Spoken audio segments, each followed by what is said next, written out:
제 강사 소개 뒤를 보십시오. 주보 뒷면 김종국 선교사님이십니다. 1983년도에 파송을 받으셔서 35년차 선교사입니다. 35년 차면 뭐 우리 지금 현역 중에는 아주 최고참 선교사님이신데, 인도네시아에서 사역을 하시고 그다음에 전 KWMF 대표회장을 하시고 전 세계 선교회의 대표회장을 하신 겁니다. 그다음에 현재 우리 고신선교부가 KPM입니다. KPM의 본부장으로 섬기고 계십니다. 오늘 나오셔서 저편으로 건너가자라는 제목으로 말씀을 전하실 텐데, 우리 환영하는 마음으로 박수하겠습니다.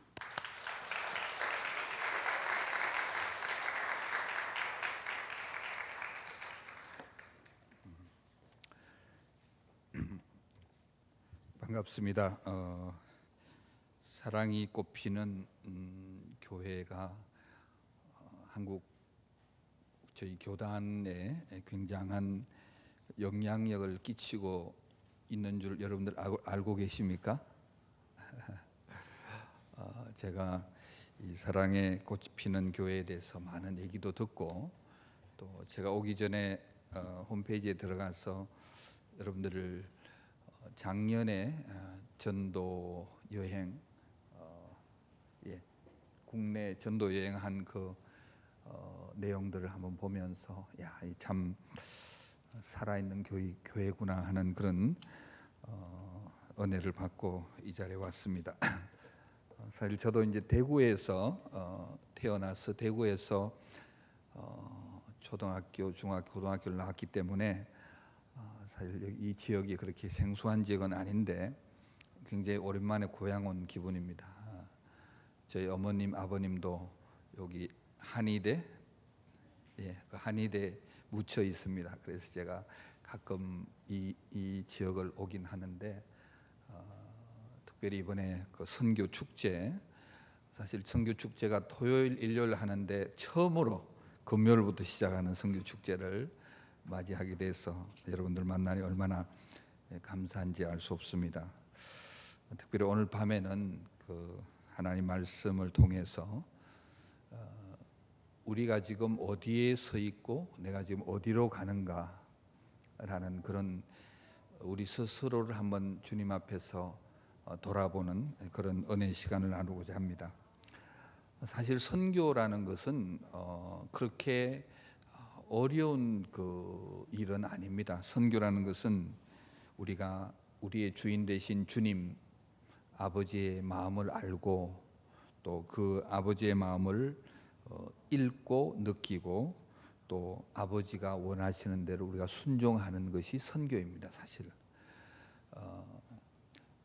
누가 가장 효자인가 하면 부모님의 마음을 읽고 또 부모님이 자식을 향하여 원하는 것을 순종하는 자식이 가장 효자입니다. 아무리 돈을 많이 벌어다 주고 아무리 큰 집을 사줘도 정말 부모님이 원하시는 일을 하지 않을 때 효자라고 하기는 힘든 것입니다. 그래서 우리가 정말 선교, 우리 사랑이 꽃피는 교회가 선교라는 이 단어 앞에서 내가 어떻게 선교적 삶을 살까 할 때 가장 중요한 것은 아버지가 원하는 것이 뭘까?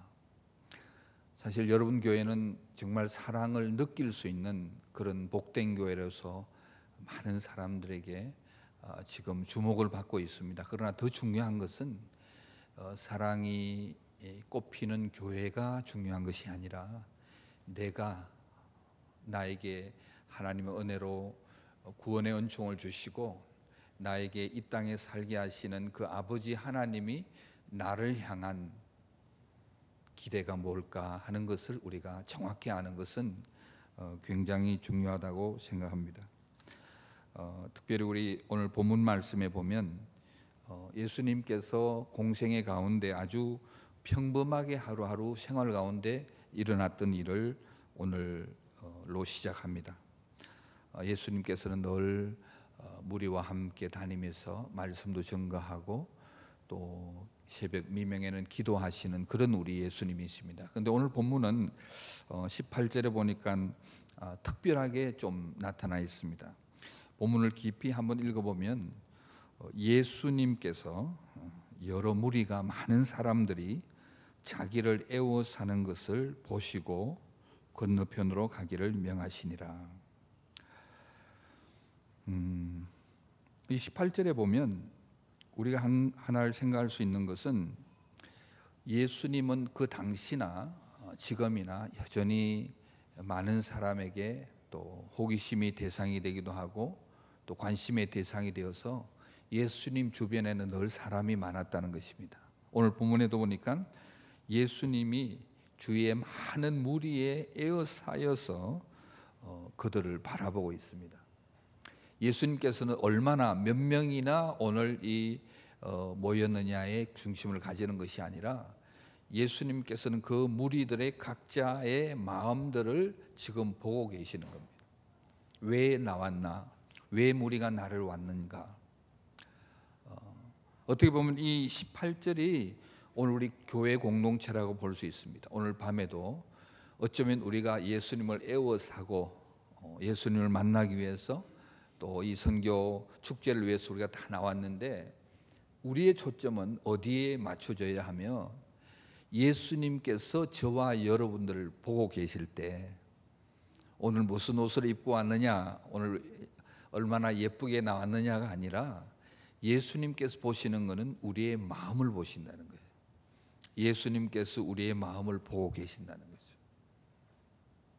그런데 예수님께서 그 무리들의 마음을 보시면서 문득 이런 명령을 합니다.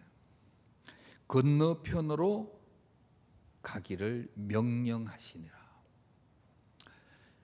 무리들은 예수님께 나왔습니다. 이 건너편의 반대말은 이편입니다.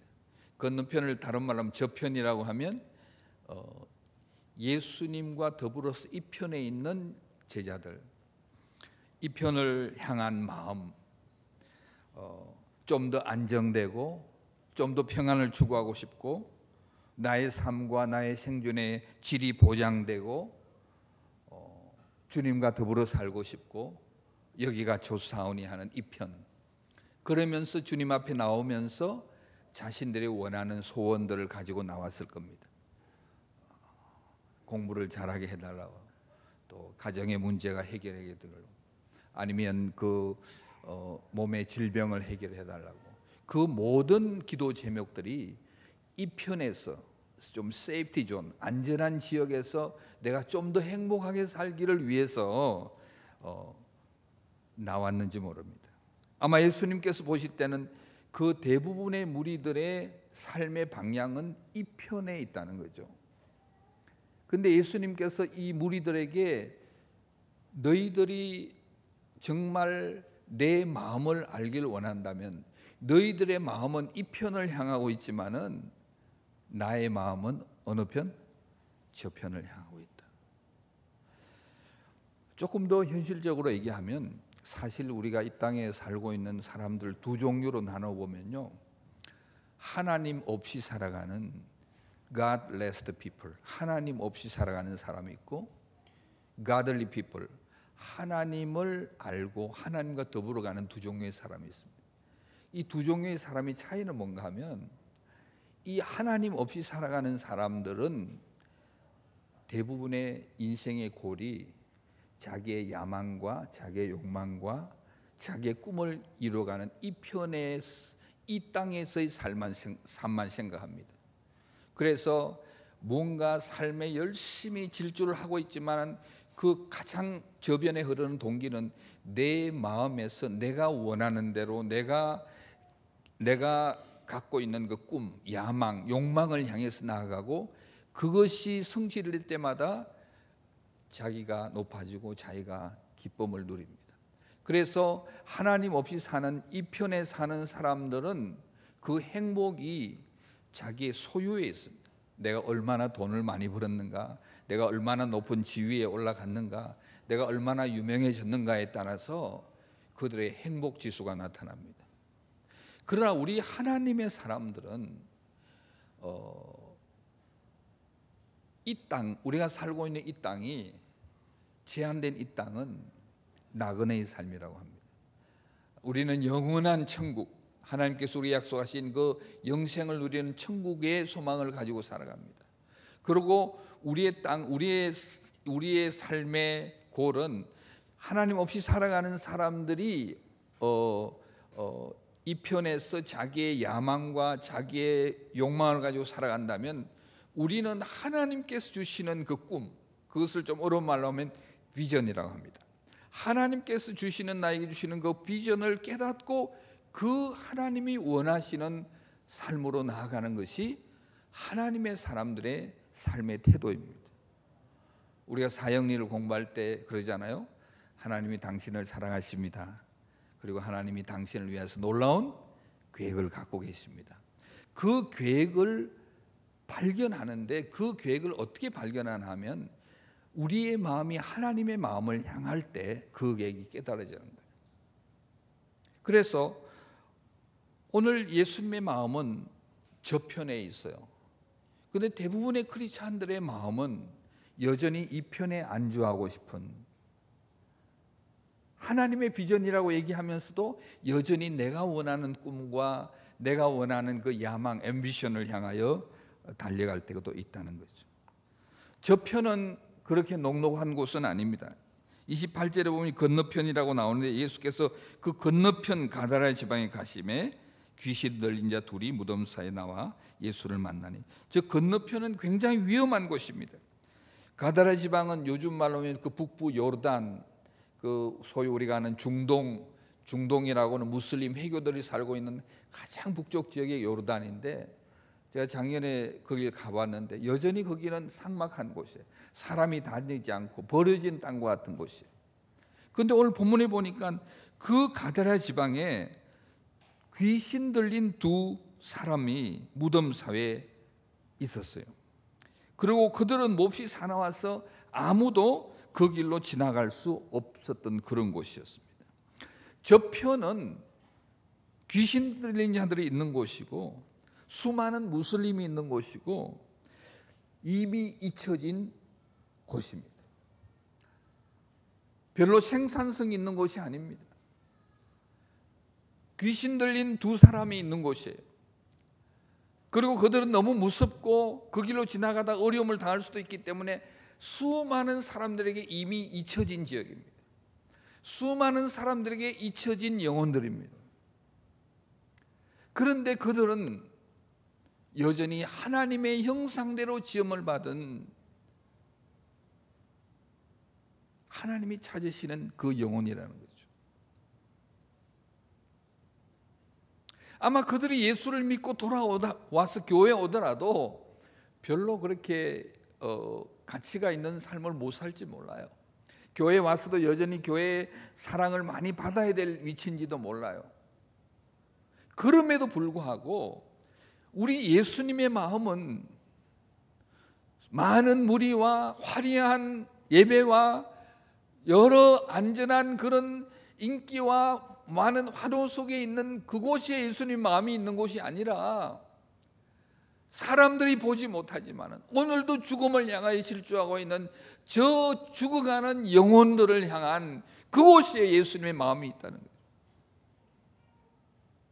그 마음, 저편으로 향하는 예수님의 마음을 우리가 회복하는 것이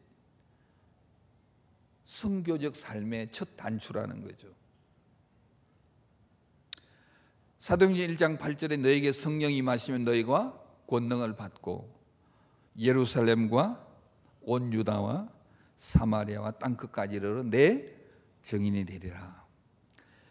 물론 지리적으로 볼 때는 예루살렘을 우리가 여러분들이 살고 있는 이 경산 지역이라고 예루살렘을 할 수 있고, 뭐 온 유다라고 하면 여러분들이 이번에 가는 함양 지역을 유다라고 할 수가 있겠고, 뭐 사마리아라고 그러면 좀 뭐 가까운 이 뭐 필리핀 정도라고 할 수 있겠고, 뭐 땅끝이라고 하면 저 아프리카라든지 저 무슬림 뭐 중동이라고 할 수 있는데, 예수님께서 우리에게 주시는 이 명령 저편이라는 것은 우리의 삶의 지경을,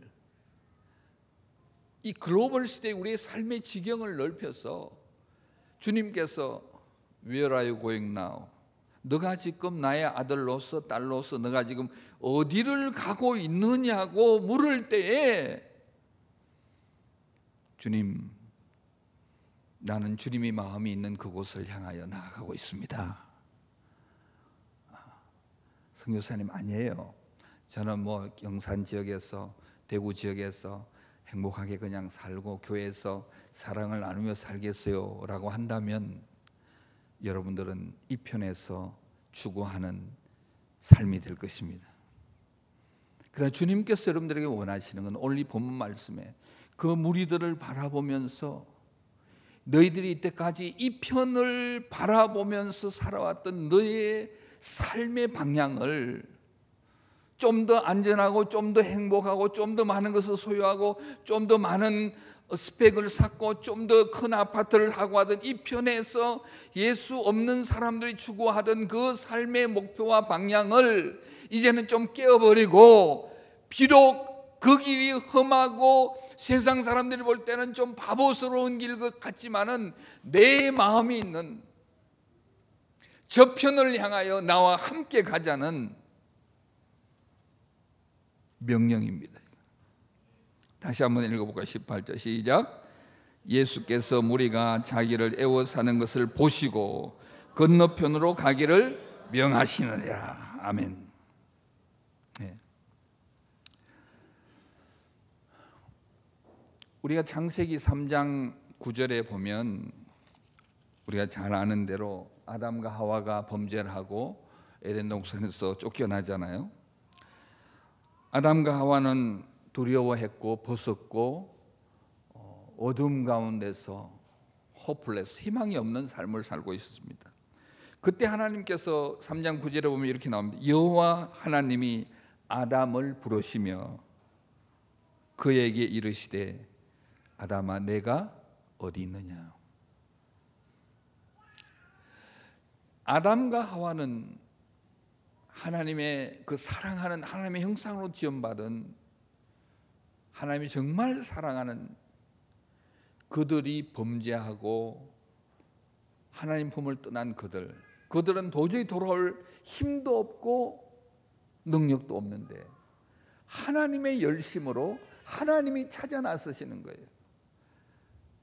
아담아 아담아 내가 어디 있느냐. 어떻게 대답합니까? 내가 동산에서 하나님의 소리를 듣고 내가 벗었으므로 두려워하여 숨었나이다. 하나님께서 하나님을 떠난 영혼들을 찾으시는 그 열심은 구약 성경 전체에 나타나 있습니다. 하나님의 사랑의 근원을 기초로 해서 잃어버려진 영혼을 찾으시려는 하나님의 열심과 범죄한 인간의 늘 배반되는 모습들이 구약의 역사입니다. 하나님께서 선지자도 세워보고 왕도 세워보고 제사장도 세워봤지만 여전히 인간은 하나님을 거역하고, 그래서 예수님께서 이 땅에 오셔서 오늘 본문에도 예수님의 그 마음은 아버지의 마음이죠.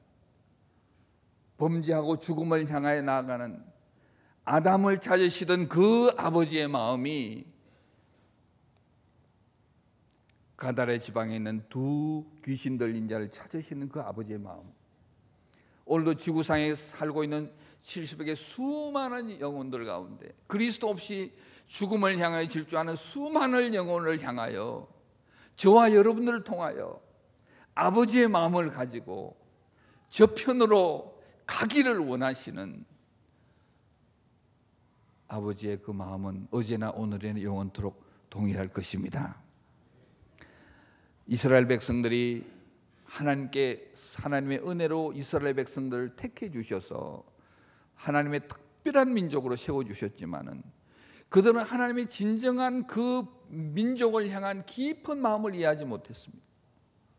그들은 오히려 영적으로 교만하고 이방인들을 업신여기고, 하나님의 바람은 이스라엘 백성이 수많은 이방 백성들을 구원하는 축복의 통로의 민족이 되기를 원했던 것입니다.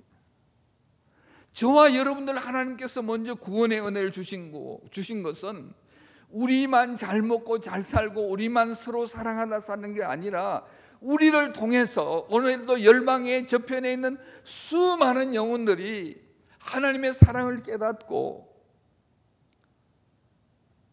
요한복음 3장 16절에 있는 멸망치 않고 영생을 얻게 하려 하시는 하나님의 그 사랑, 하나님의 계획들을 저와 여러분들 통해서 이루어 가시기를 원하시는 것이 살아계신 우리 아버지 하나님의 마음임을 우리가 깨달을 수 있습니다. 이 본문에서.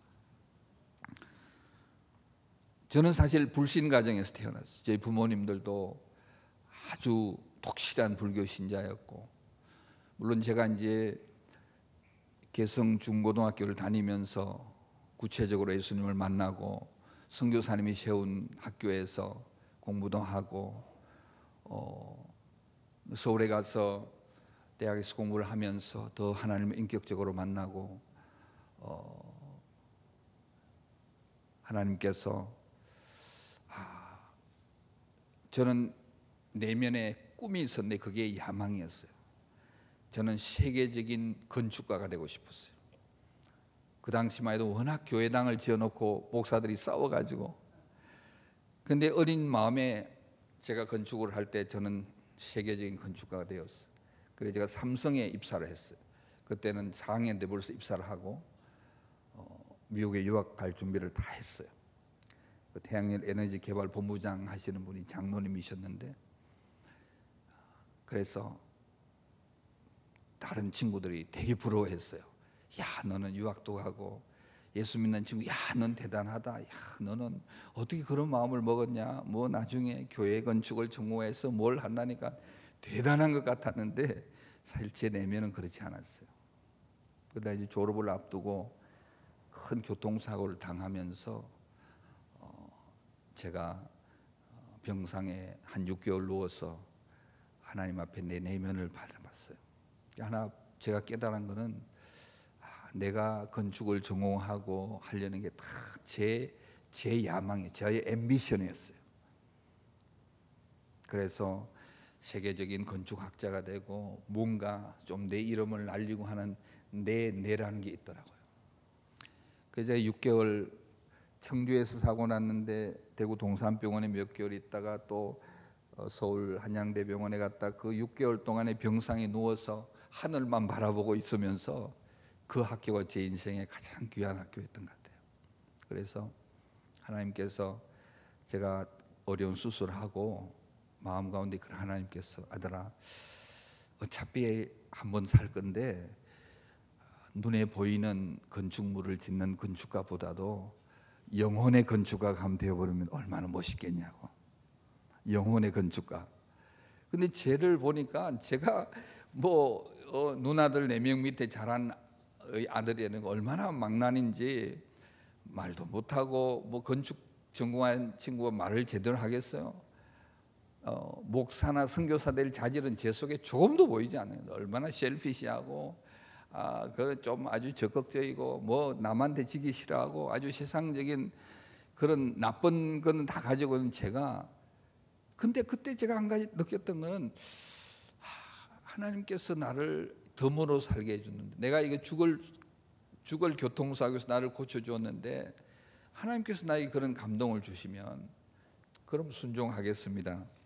그래서 제가 모든 걸 내려놓고 신학대학원을 갔어요. 그때는 송도에 있었는데, 그래서 그게 1980년입니다. 제가 지금부터 37년 전인가요? 그래서 이제 신학교를 가서 선교사로 헌신을 하고 지금까지 살아왔는데, 돌아볼 때 너무 신실하신 하나님을 봅니다. 하나님께서 주시는 그 마음을 늘 잊지 않고 살아왔다는 그것이 축복이고, 세상에 여러 유혹도 있고 뭐 때로는 넘어지기도 하고 했지만은 전 늘 그렇게 얘기해요. 세상에서 제일 행복한 사람이에요. 오늘 와 보니까 목사님이 저보다 조금 더 행복한 것 같아요. 경쟁자가 생겼어요. 얼마 전에 제 고등학교 친구 하나가 이제 삼성전자의 부사장으로 이제 리타이어를 했어요. 은퇴를 했어요. 박형건이라고. 그래서 만났는데 부부가 한참 얘기를 하다 보니까 눈물을 쭉 흘리는 이 친구가. 그러면서 저보고 그래, You win. 나보고 너가 이겼대요. 제가 뭐라고 할게요? I think so. 나도 그렇게 생각한다. 여러분, 삼성전자 부사장 같으면 굉장한 거 아니에요? 근데 우리 인생이 끝나지 않았지만은 어떻게 보면 그 친구는 이 편을 향해 달려왔어요. 잘 달려왔어요. 저는 하나님의 부르심을 생각하며 저 편을 향해 달렸어요. 비웃기도 하고 돌멩이도 맞고 힘든 일이 있었지만은 아직 우리의 경주가 끝나지 않았음에도 불구하고 제가 훨씬 행복한 것 같아요. 그리고 제가 훨씬 잘 살은 것 같아요. 저희 고등학교 친구들이 뭐 요즘 장로들도 이렇게 만나보면요, 저를 굉장히 부러워해요.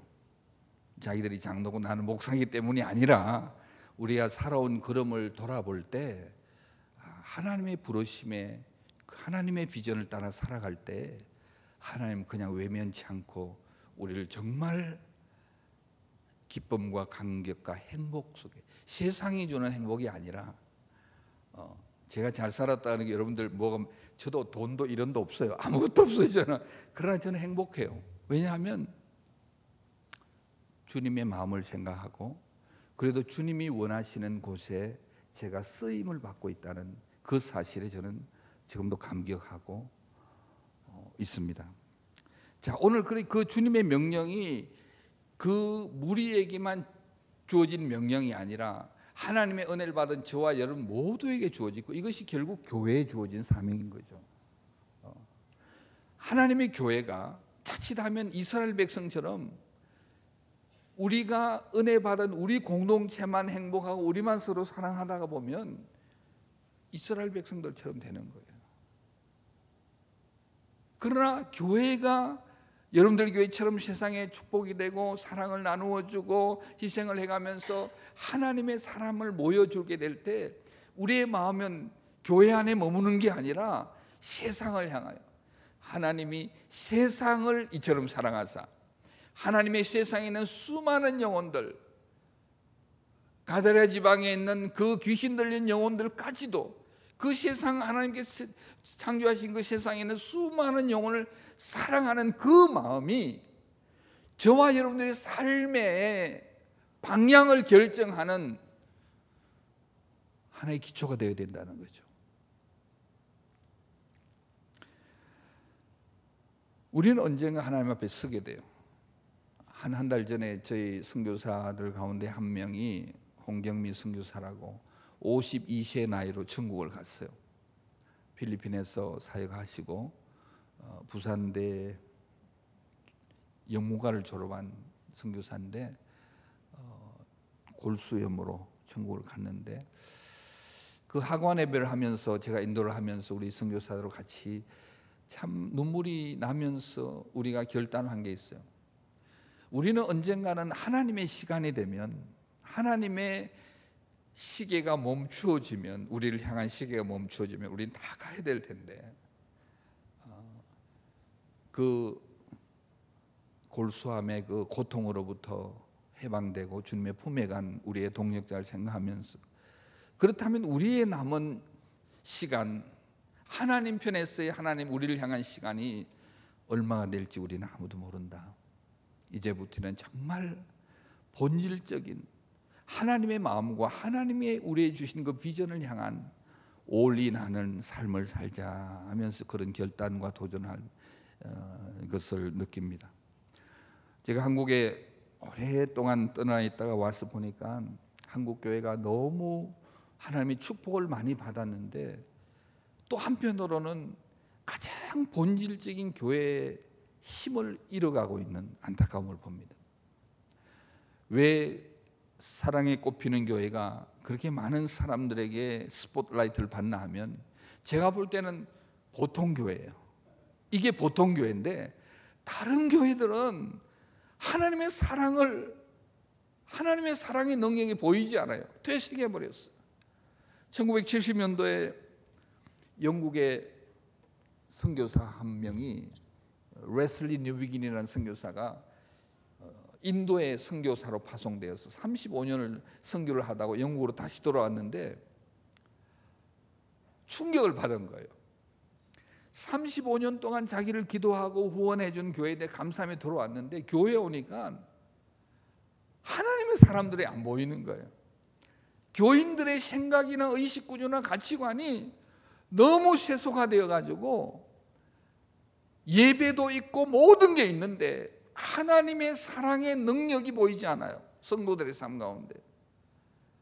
그래서 부러지자며 시작한 것이 미셔널 처치라는 선교적 교회 운동을 시작하게 됐는데, 제가 한국에 와서 놀라운 것은 한국의 교회들이 아름답고 여러 가지 프로그램이 있고 멋진 설교가 있고 한데 정작 성도들의 가장 본질적인 하나님의 사랑의 능력이 느껴지지 않는 한국 교회의 모습을 굉장히 안타까워했어요. 그래서 요즘 여러 교단의 교회를 다니면서 설교를 요한복음 3장 16절 가지고 하는데, 사실 여러분들의 교회는 하나님의 사랑이 느껴지는 교회였다고. 우리 OTC 훈련생들도 3개월 가운데 어느 프로그램이 가장 인상 깊었냐 하니까 3개월 선교사 훈련 받으면서 사랑이 꽃피는 교회에 견학한 게 가장 은혜를 받았다고 해서 도대체 어떤 교회인가 하고 제가 지금 왔습니다. 여러분들의 삶 속에 사랑이 느껴지는 거죠. 그게 정상인데 그걸 한국 교회들이 잃어가고 있다는 거죠. 자, 오늘 예수님께서 그런 명령을 이곳에 머물지 말고 안주하지 말고 적당히 신앙생활하고 행복하게 살지 말고 좀 힘들더라도 주님이 부르신 그 길을 주님과 함께 가자는 거죠. 그런데 그것은 주님께서 우리에게 고생만 하게 위한 것은 아닙니다. 더 깊은 내면의 기쁨과 감동과 축복이 있는 것을 저는 여러분에게 간증할 수 있어요. 나중에 한번 잣대를 대봐야 알겠지만은 구목사님이 더 행복한지 제가 더 행복한지 한번 저울에 달아봐야 되겠어요. 근데 제가 이길 것 같아요. 왜냐하면 제가 조금 더 오래 행복을 누렸기 때문에. 하여튼 이제 그렇게 예수님께서 명령을 했을 때 그 다음에 반응들이 나옵니다. 한 3가지 반응을 통해서 오늘 저녁에 우리가 은혜를 나누고자 합니다. 제일 먼저 반응한 사람이 누군가 하면 서기관이에요. 우리 한번 읽어볼까요? 그 마태복음 8장의 19절 시작. 한 서기관이 나와 예수를 아뢰되 선생님이여 어디로 가시든지 저는 따르리이다. 이 문장 하나 보면 너무 멋있잖아요. 서기관, 여러분 알죠? 예수님 늘 야단 맞던 누구의 친구? 바리새인의 친구. 서기관과 바리새인, 서기관과 바리새인. 겉은 경건한 것 같으나 속은 회칠한 무덤 같다고 예수님께 야단 맞던 이 서기관이 나온 거예요. 그래서 뭐라고 하냐? 선생님, 제가 어디로 가시든지 제가 따르리다. 아마 우리 같으면 할렐루야 그랬을 거예요. 이야, 서기관이 예수님께 나왔다. 근데 우리 예수님을 뭘 본다고요? 마음의 중심을 봐요. 뭐라고 대답합니까? 시작.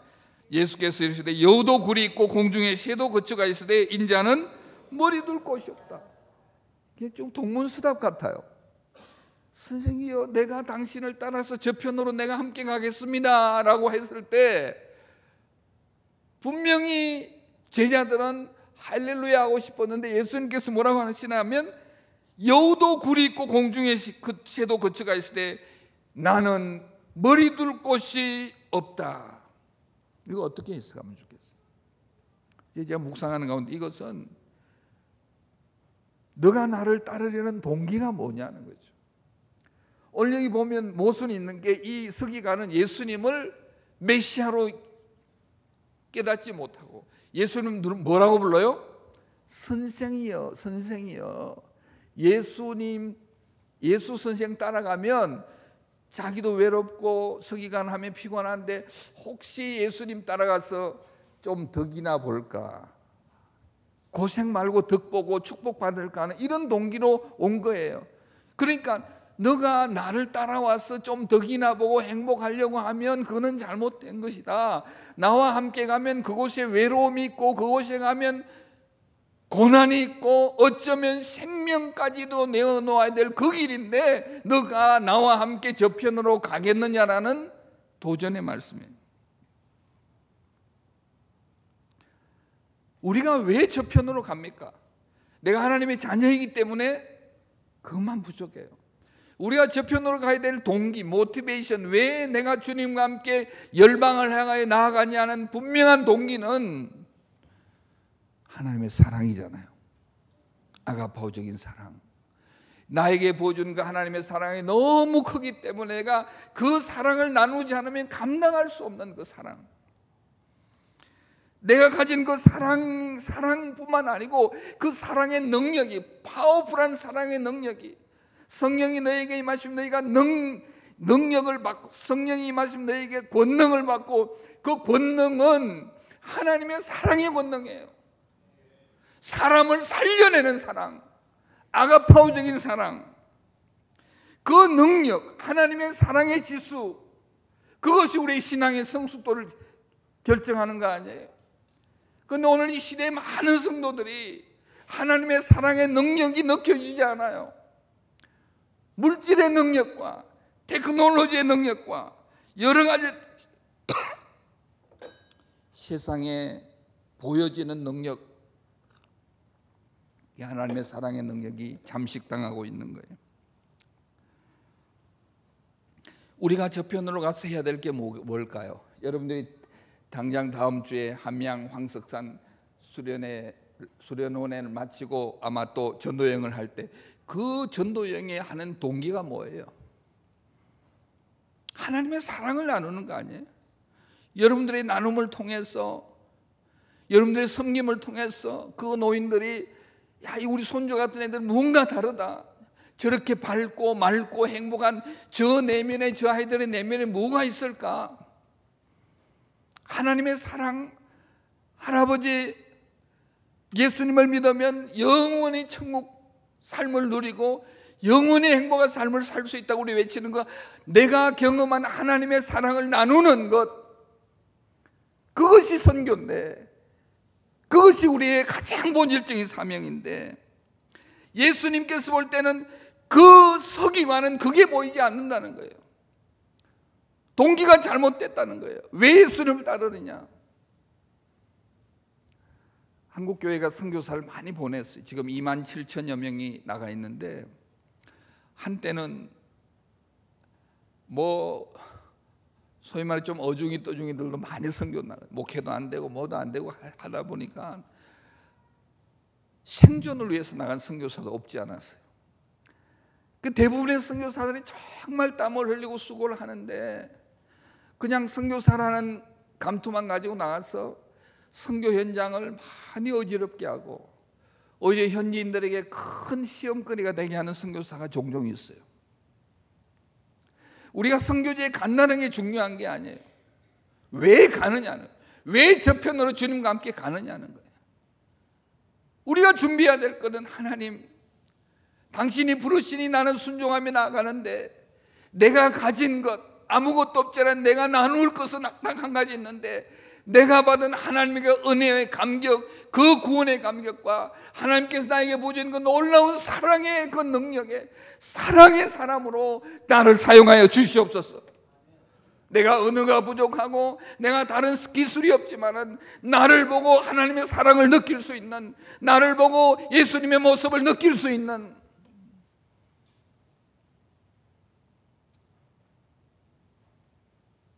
그것 때문에 나는 주님과 저편으로 가기를 원합니다. 그 길이 때로는 고난의 길이고 그 길이 때로는 내일이 보장되지 않은 길이지만은 주님이 원하신다면 기꺼이 주님과 함께 가겠습니다.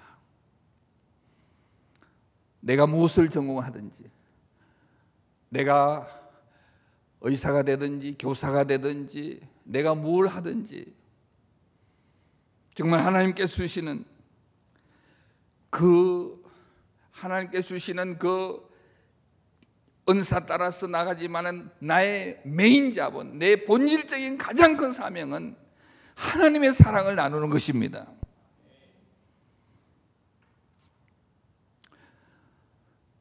전 사실 이 비전, 하나님이 주신 우리에게 주시는 꿈, 부르심, 하나님의 사랑 굉장히 중요하다고. 우리가 한 시대를 살아가면서 여러분들이 사랑이 꼽히는 교회 신앙생활하는 것은 굉장히 큰 축복이에요. 그리고 한 시대에 함께 하나님의 사랑을 나누며 서로 하나님의 사랑의 DNA를 서로 주고받으며 이렇게 윈윈하는 모습을 볼 때 정말 귀한 거예요. 제가 1973년에 이제 서울에 유학을 갔어요. 그 당시에 우리 교단에 한두 개의 교회가 있는데 유학 온 친구들이 모이는 교회가 있었어요. 서울 수문교회 갔는데 서울 서대문 합동에 부산에서 대구에서 광주에서 그나마 서울에 유학 온 친구들이 다 모이는 교회예요. 정말 어렵게 살았어요. 하숙집 연탄불 꺼지면 그 겨울에 추운데 둘러앉아서 성경 공부하고 호빵 2개 사와서 6명이서 나눠 먹고, 여러분들 상상이 잘 안 될 거예요. 집도 곰집이라 그래. 곰이 살만한 집, 그런 집에 밤에 누른 담요 덮어쓰고 철야기도 하고, 그러면서 우리가 꿈꾸었던 게 뭔지 알아요? 하나님, 우리가 지금 가난뱅이 대학생들이지만은 20년 after 20year, 20년 후에는 하나님의 사랑을 전하는 하나님의 장군들이 되게 하여 주시옵소서. 우리의 직업을 따라서 우리는 가진 것도 별로 없으니까 공부 열심히 하는 지혜도 주시옵소서. 외모고시도 패스하게 하고 사법고시도 패스하게 하고. 근데 지금 1973년이니까 몇 년 지났어요? 거의 45년 지났는데 저희 그 친구 또래들이 UN 대사도 나오고 지금 대법관도 있어요. 대학 총장도 있고 굉장한 친구들이 많아요. 목사는 말도 할 거 없고 많고 선교사도 많은데, 지금도 한 번씩 이제 이토해라고 모이는데 가보면 그 대학 때 나오던 그 꿈들이 있어서 아직도 대학생들 같아.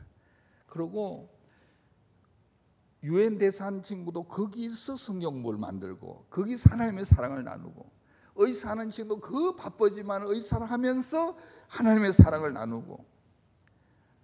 그러니까 그 직업, 의사로서, 외교관으로서, 법관으로서의 골이 최고가 아니라 그것을 통해서 그 공동체에 있는 수많은 영혼들에게 하나님의 사랑을 나누는 사람으로 살아가고 있어요.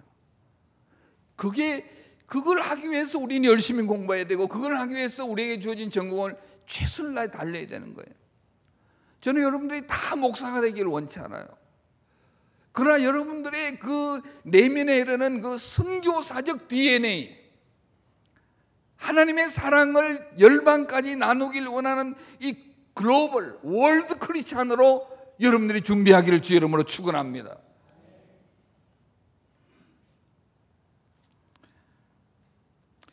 두 번째 제자가 왔어요.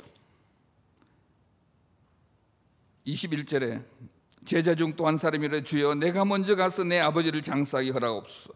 제자 중 한 명의 아버지가 돌아가신 것 같아요. 상을 당했어요. 근데 예수님 어떻게 대답하십니까? 한번 읽어볼까요? 시작.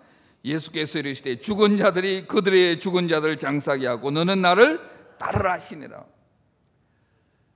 예수님이 지금 계속 사랑의 얘기를 하고 있어요. 저편에 있는 죽어져가는 영혼을 위해서 또 우리가 사랑을 나누기 위해서 가야 하는데, 정작 가장 가까운 예수님의 제자의 아버님이 상을 당했다는데 못 가게 하는 거예요. 못 가게 하는 거. 아마 이 제자는 슬퍼 얘기를 할 때 예수님께 기도도 받고, 예수님께서 나는 못 가지만 베드로를 통해서 이 조의금이라도 보낼 그를 위로할 줄 알았는데, 아주 단호하게 아버지가 상을 당했는데 거기 가지 말고 죽은 자들 장사하게 하고 너는 나를 따라요. 이걸 어떻게 우리가 해석해야 되겠어? 아니, 아버지가 상을 당했는데도 못 가게 해요. 그러고 나를 따라오라는 거예요. 이걸 깊이 묵상하는 가운데 해답을 찾을 수 있어요. 이것은 가치관과 우선순위, 프라이어리티의 문제예요. urgency에 굉장히 긴급한 거예요. 아버님은 돌아가셨으니까 모든 게 끝난 거 아니에요. 그러나 저기에 저편에 있는 저 귀신 들린 자들은 아직도 여전히 기회가 있어요. 지옥을 향하여 질 줄 아는데 빨리 가서 저 영혼들 건져야 돼요. 21세기 선교의 키워드가 뭔가 하면 opportunity, 기회예요. 선교의 지형이 많이 바뀌고 있어요. 선교가 여러분들이 아는 대로 IS 극렬 무슬림을 통해서 수많은 난민들이 생겨나고 또 여러 영향력으로 지금 선교 지형이 막 바뀝니다. 중국 같은 데 지금 선교의 문이 닫히고 선교사들이 쫓겨나오기도 하고, 서남아시아 인도도 그러고, 지금 터키 같은 데는 수많은 난민들이 또 몰려가서 난민들이 그렇게 많고, 그러니까 지금은 우리가 생각했던 기회예요. 기회만 있다면 우리는 죽어져가는 영혼들 향하여 그 기회를 최선을 다해서 하나님의 사랑을 나눠야 되는 urgency, 긴급성이 우리에게 있는 거예요. 나에게는 어려움 없으니까 하나님 감사합니다, 배만 두들기고 있는 게 아니라, 영적인 전쟁터를 볼 때는 수많은 영혼들이 죽어져 가는데 기회가 주어졌을 때 우리가 나눠야 된다는 거죠. 그리고 우리의 그 삶의 우선순위라는 거예요. 내가 아버님의 장례를 가야 되죠, 자식으로. 그러나 가치로 볼 때는 아버님의 장례는 오히려 욕을 먹더라도 생명을 구하기 위해서 그 우선순위를 택하라는 거죠. 이런 인생에 있어서 성공한 자와 실패한 자의 차이는 종이 한 장에 우선순위. 가장 중요한 것을 놓치고 자선을, 내가 좋아하는 걸 찾다 기회를 잃어버린 거예요. 우리 예수님께서 분명히 말씀하셨잖아요. 마태복음 6장 33절 한번 우리가 외워볼까? 시작. 그런즉 너희는 먼저 그의 나라와 그의 의를 구하라. 그리하면 이 모든 것을 너에게 더하시리라. 하나님의 약속은 정말 신실한 약속인데, 하나님과의 약속을 프라미스라고 안 해요. 뭐라고 그러죠? 커버넌트라고 그래요. 하나님과 인간의 약속은 언약적 약속이에요. 그리고 하나님 편에서는 절대 거짓말시키지 않아요. 근데 하나님께서 약속할 때 저와 여러분들을 굉장히 존경하기 때문에 늘 하나님이 해야 될 역할과 우리가 해야 될 역할을 나누어요. 근데 보세요, 우리가 성경을 뭐라 합니까? 신약, 구약, 그 약이라는 게 다 언약, 약속이라는 거예요. 하나님께서 저에게 뭐라고 하는 거예요? 너와 나 사이에 너가 해야 될 중요한 일과 내가 해야 될 중요한 일이 있다. 우리가 해야 될 일은 뭐예요? 먼저 그의 나라와 그의 의를 구하는 거예요. 아멘. 내 나라를 구하는 게 아니라 하나님 아버지의 의와 하나님 아버지의 나라를 구하는 것을 우리의 삶의 우선순위로 두는 것이 우리가 해야 될 일이라는 거죠. 하나님이 해야 될 일은 뭐예요? 그리하면 이 모든 것 위에 너에게 더하시리라. 우리의 모든 것을 채워주시는 분 누구라고요? 그건 하나님의 역할이에요. 우리의 역할은 뭐예요? 우리의 삶의 우선순위를 하나님께서 원하시는 것, 하나님의 마음을 읽으면서 그분이 원하시는 것, 하나님의 나라와 하나님의 의를 우선순위로 하는 것이 우리가 해야 될 일이에요. 근데 우리는 가끔 내가 해야 될 일은 안 해요. 그리고 자꾸 하나님이 해야 될 일을 쳐다보면서 나에게 안 이루어지니까 불평을 해요. 왜 저 사람은 이러죠? 나는 아니죠. 그럼 너 삶의 우선순위가 어떻게 돼? 가만히 찾아보면요, 삶의 우선순위하고 가장 관계 있는 게 우리의 시간을 어떻게 사용하느냐예요. 우리의 삶의 우선순위가 가장 높다면 그만큼 그곳에 시간을 많이 투자하는 거예요. 한국에 와 보니까요, 이 자녀들이 우상이 돼 있더라고. 고3은 모든 것이 열애예요. 신앙생활까지 열애더라고. 먼저 그의 나라와 그의 의가 아니고 먼저 고3 아들의 의와 고3 아들의 나라를 위해서. 이 교회는 그런 사람 없죠. 저쪽 교회가. 그러니까 정말 하나님의 나라와 하나님의 의를 위해서 우리의 삶의 우선순위를 하면 놀라운 일이 일어나요. 제가 좀 여러분들 시험 받을까 봐 제가 얘기를 안 하는데, 저에게는 아이들이 3명이 있어요. 3명 다 세계적인 인물이 됐어요. 자랑한다고 생각하지 말고 마태복음 6장 33절이 어떻게 이루어지는가를 제가 얘기하는 거예요. 저희 큰아들은 하버드 대학 알아요? 하버드 대학 의대 교수예요. 우리 막내는 미국의 예일 대학을 나오고 세계적인 경제계를 움직이는 친구예요. 우리 큰딸은 아리랑 방송국의 앵커예요. 제가 뭘 얘기하려고 하는가 하면, 저는 아이들 위해서 돈 1원도 학비를 대준 적이 없어요. 대줄 수가 없어요. 선교사기 때문에. 제가 딱 한 가지 한 게 있다면, 지금 돌아보면 딱 한 가지 한 게 있다면, 주님이 원하시면 모든 것을 바보처럼 순종했어요. 그 한 가지 딱 잘한 것 같아요. 마태복음 6장 33절의 이 말씀이 정말 저에게는 간증의 말씀이에요. 저희 아내가 지금 지난 4월 4일에 이 유방암이 발견이 됐어요. 오늘도 막 같이 오고 싶어 하는데 못 왔는데, 지금 이제 항암 2기 2번 마치고 다음 주에 항암을 해야 되는데, 우리 저 훈련국장도 아주 조금도 흔들리지 않아요. 여러분들 암 왔다 그러면 난리는 하는데 더 행복해 보여요. 그리고 더 시간을 계산하면서 또 많은 사람에게 블레싱이 되어가면서 하루하루 살아요. 우리 godly people, 하나님의 사람들은 우리의 인생이 언제 끝날까에 대해서는 우리는 두려워할 필요 없어요. 그때가 천국 입성하는 날이니까. 중요한 것은 내가 살아있는 동안에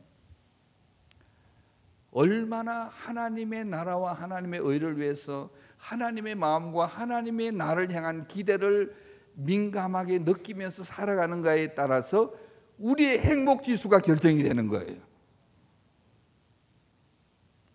저희 아내가 그렇게 아프다고 하니까 우리 아이들이 미국에서 다 왔어요. 3주일씩 휴가 내서 왔는데 너무 행복한 시간을 가졌어요. 그동안 아이들이 공부하고 일하느라고 엄마에 대해서 기도도 많이 못했는데, 오히려 아픈 바람에 저희들이 계속 여행도 하고 얘기도 하고, 지금도 거의 24시간 엄마와 통화를 하고 기도하고 이런 모습을 볼 때, 하나님의 자녀들에게는 어떤 위험이나 어려움이나 역경도 우리의 기쁨과 우리의 하나님의 은혜를 빼앗아갈 수 없다는 것을 느껴요. 아까도 제가 내려오는데 저희 집사람이 저 내일 가면 안 돼요.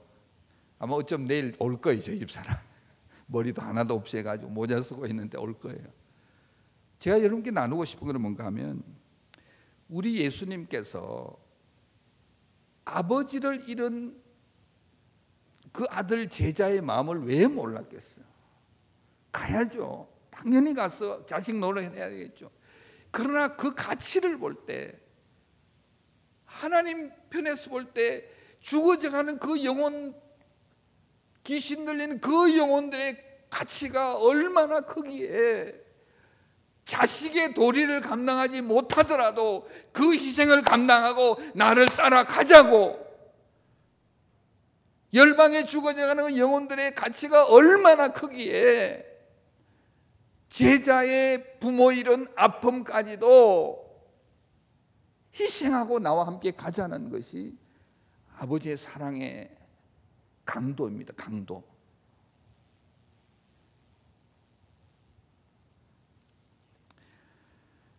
마지막으로 한 가지만 더 다룰게요. 자, 이제 배를 탔어요. 배를 타고 저편으로 갑니다.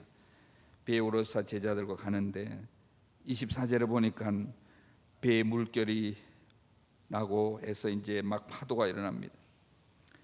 그래서 26절을 한번 읽어볼까요? 시작. 그 제자들이 나와 깨우며 이르되 주여 구원하소서 우리가 죽게 되었나이다.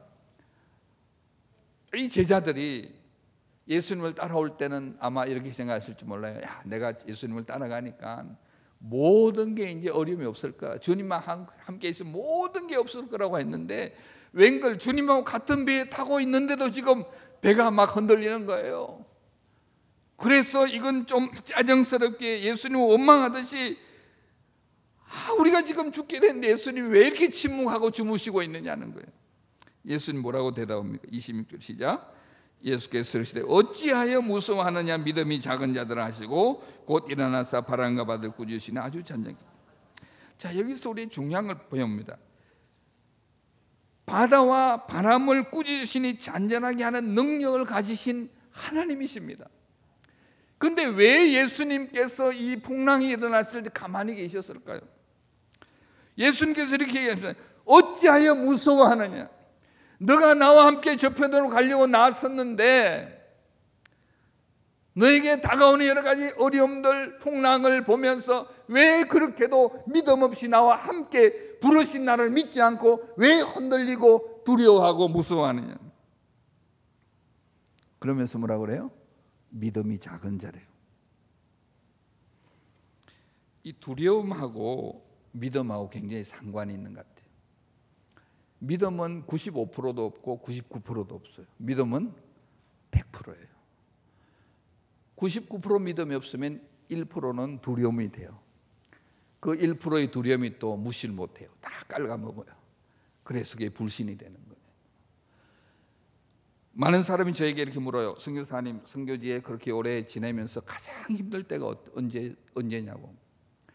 뭐 무슬림들에 의해서 제가 이렇게 순교를 당하고 나는 그런 경험도 해보고 열병으로 이렇게 해서 이제 천국을 가는구나 그런 경험도 해본 그런 어려움보다 가장 어려움이 내가 하나님의 은혜가 떨어질 때, 내가 믿음이 떨어질 때가 제일 힘들어요. 그때는 견딜 수가 없어요. 외롭고 힘들고 왜 나는 이러냐. 여러분들이 이 선교사들 위해서 선교지에서 어려움이나 고난이 없도록 기도하면 안 돼요. 뭘 기도해야 되냐면 어떤 어려움과 어떤 풍랑이 오더라도 그것을 이겨낼 믿음을 주님께서 허락해 주도록 기도해야 되는 겁니다. 여러분도 마찬가지죠. 뭐 사랑에 꼽히는 교회 성도라고 모두가 어려움 없을 수가 없죠. 우리가 이 고해라고 그러잖아요. 우리 살아가면서 많은 도전들이 와요. 모두가 도전들이 와요. 어려움이 와요. 문제는 거기에서 우리가 얼마나 믿음을 가지고 내가 정말 주님의 나라와 주님의 의를 위하여 주님이 소원하는 것을 위하여 내가 행해 나갈 때 어려움이 부딪히는 것은 너무나 당연한 거예요. 그래서 우리에게 기도하라고 얘기하시고 그래서 우리에게 주님을 찾으라고 그러고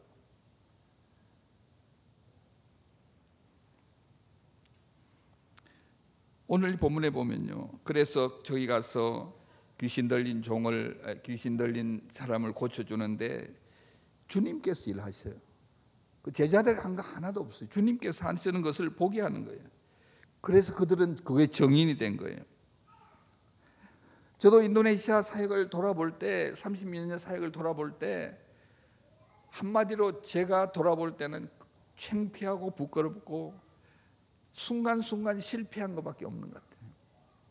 그런데 내가 실패한 자욱자욱마다 주님께서 작은 열매를 주셨더라고요.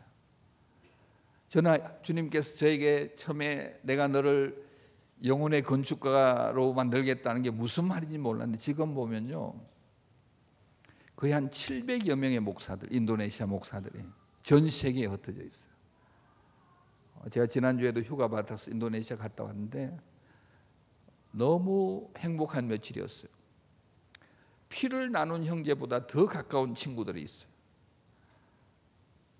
물질은 물론이고 마음을 나누고, 저희 아내가 아프다 할 때 거의 이틀이 멀다 하고 전화 오고 문자 오는 친구들도 있고요. 아까도 목사님하고 얘기했습니다만 우리가 정말 하나님의 사랑으로 하나님의 사람을 선교지에 우리가 준비시키는 역사들을 하나님께서 하시는 거예요. 우리 KPM에서도 지금 4명 선교사들이 가서 인도네시아 장로교단에 섬기고 있는데 그 중에 저희 제자들도 있고, 또 인도네시아 교단장이나 이 친구들 다 인도네시아 제자들이에요.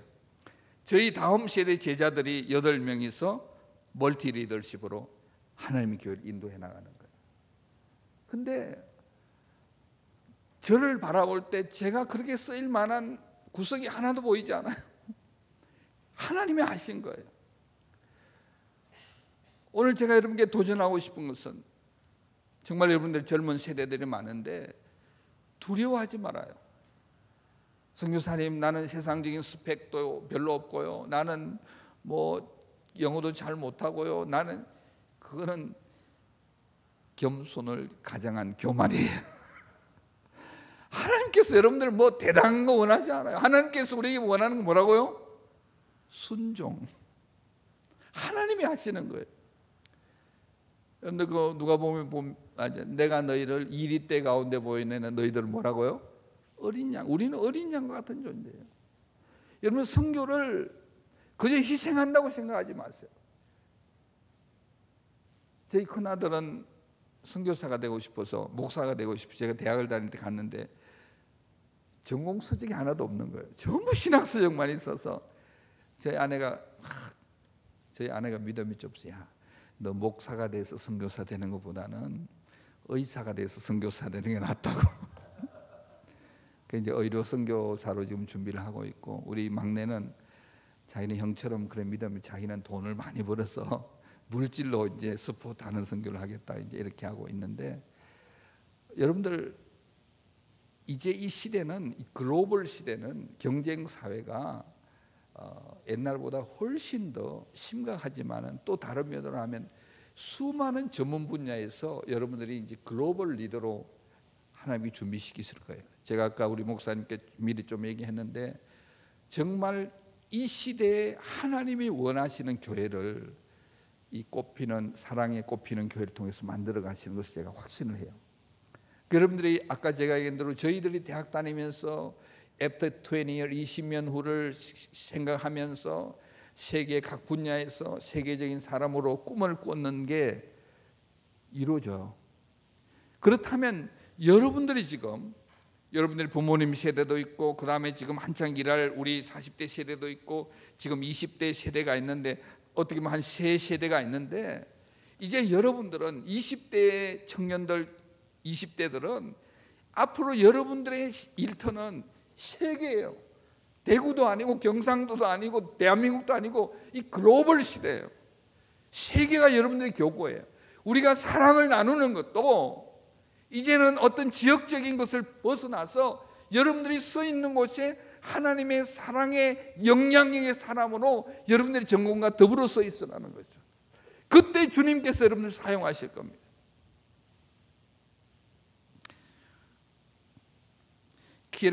키에르케고르는 이런 얘기했어요. 가장 중요한 것은 내 자신을 알고 하나님께서 내가 어떤 일을 하시기를 진정으로 바라는가를 알며 내가 무엇을 위해 살고 죽어야 하는 것을 아는 것이 우리 인생의 가장 중요한 거예요. 대부분의 사람들은 내가 왜 사는지, 내가 어디로 가는지 모르고 그냥 가는 거예요. 얼마나 주님께서 볼 때는 답답하시겠어요. 우리에게 주신 사명, 우리에게 주신 기대하는 것이 다 있는데 우리가 생존을 위해서, 내 좀 잘 먹고 잘 살기 위해서, 좀 여유가 있으면 사랑을 나누기 위해서, 그건 아니잖아요. 그건 아니거든요. 우리가 예수님을 따라서 주님께서 지어진 십자가를 지고 우리가 따라간다고 하면서도 과연 내 삶 가운데 그리스도 때문에 나에게 고난의 흔적이 있는가? 예수님의 사랑을 나누기 위해서 나에게 좀 불편함이 있는가? 그것이 우리 신앙의 성숙 지수라고 저는 그렇게 봐요.